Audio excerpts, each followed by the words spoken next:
When I started building TaskForge, right up to the point where I could create entities such as my task entity, where it had me creating a task, assigning it, then the assignee could start the task, then complete the task. Then I could log the activity, then the assigner could get a notification saying the task has been completed. So when I had all of this, I thought the domain was already complete and everything was becoming stable. Then the workflows in the application appeared.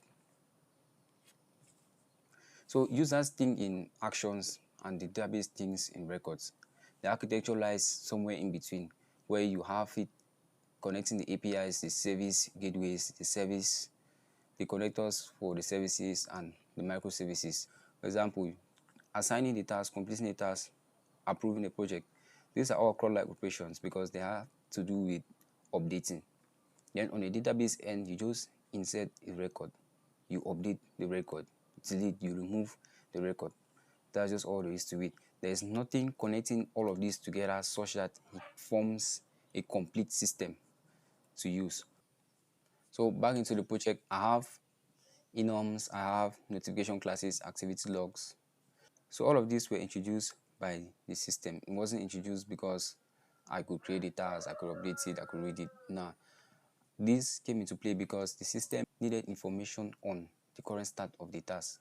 Is it still to be done? Is it in progress? Is it cancelled? Is it already done? Getting to a notification.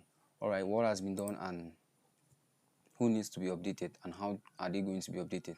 None of this comes by just writing CRUD controllers or CRUD actions.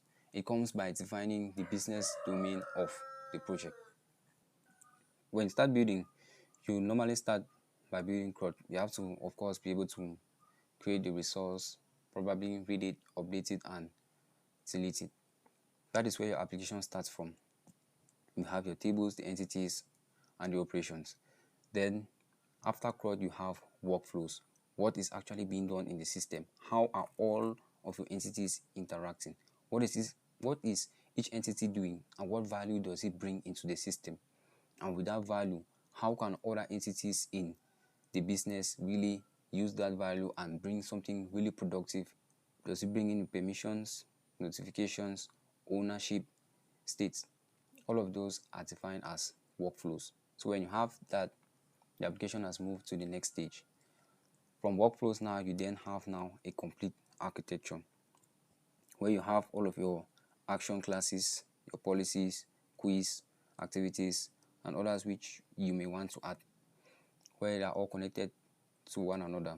You have the API, roles, service classes, all of them connecting together would now form an architecture.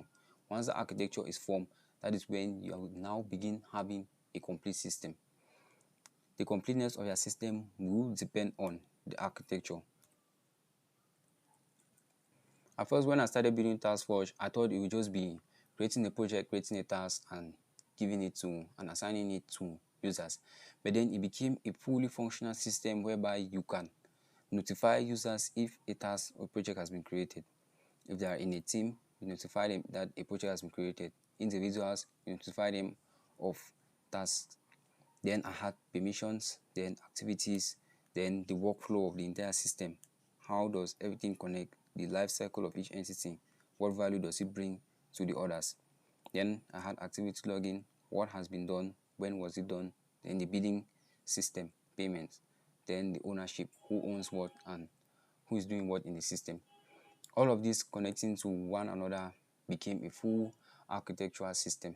This is when the application actually became stable, when I had all of this connected to one another.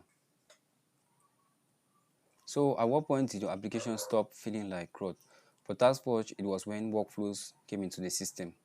And next week I'll talk about the moment permissions became much harder than expected.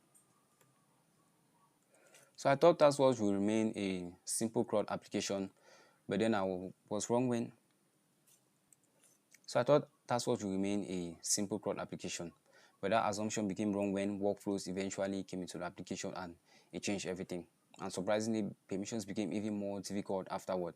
So I'm curious, at what point did your application stop feeling like CRUD?